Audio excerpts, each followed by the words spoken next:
As November winds down, it's time for another Jake of all trades featuring our very own Jake Sarwar.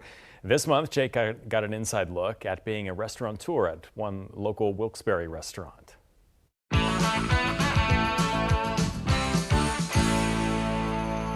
For this month's Jake of all trades adventure, I am so excited to be in downtown Wilkes-Barre to learn a little bit more about the restaurant industry at Bank & Vine. Come on along with me. Bank & Vine is located on the corner of South Main and Ross Streets. The restaurant is one of 8 that falls under the ownership of Rob Friedman of the Friedman Hospitality Group. As someone who was once planning on attending culinary school, I was excited and up for the challenge of learning the ins and outs of the industry. The restaurant's executive chef, Chad Gelso, oversees the day-to-day operations and of course the kitchen. When I arrived, I went right to a staff pre-opening meeting to learn more about the specials of the night. I then moved on to the kitchen, where I was put to work right away, prepping garnishes for plates. Being in a kitchen and helping the chef prep made me feel right at home. I have loved watching and helping my mom and grandma in the kitchen over the years, which has really given me a true love for cooking.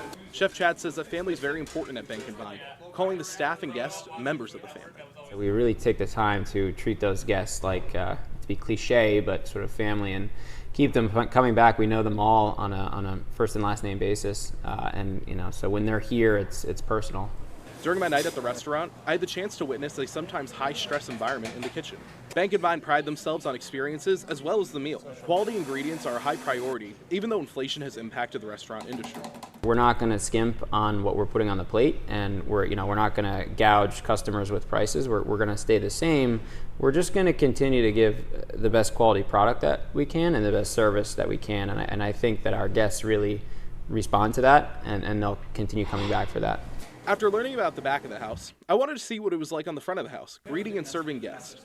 I started off in the hostess booth. Bank & Vine has a neat system that allows them to let the kitchen know when to start entrees, appetizers, and desserts. This ensures that guests can take their time and have a freshly prepared meal.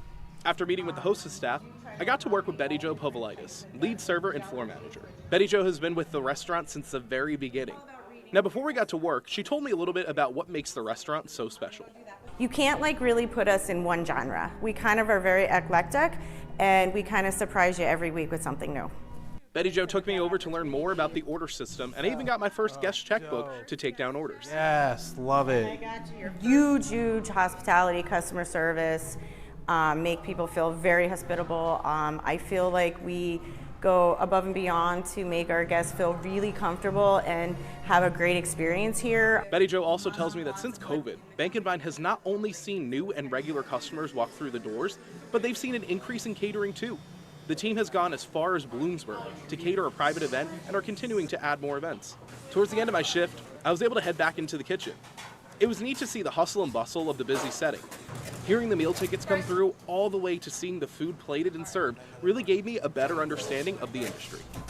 I had so much fun here today, getting to really live out a childhood dream of mine of seeing what it'd be like to work in a restaurant, especially here behind me at Bank & Vine. Now, if you have any ideas of where I should take my next job adventure, head on over to our social media pages and fox56.com and let me know.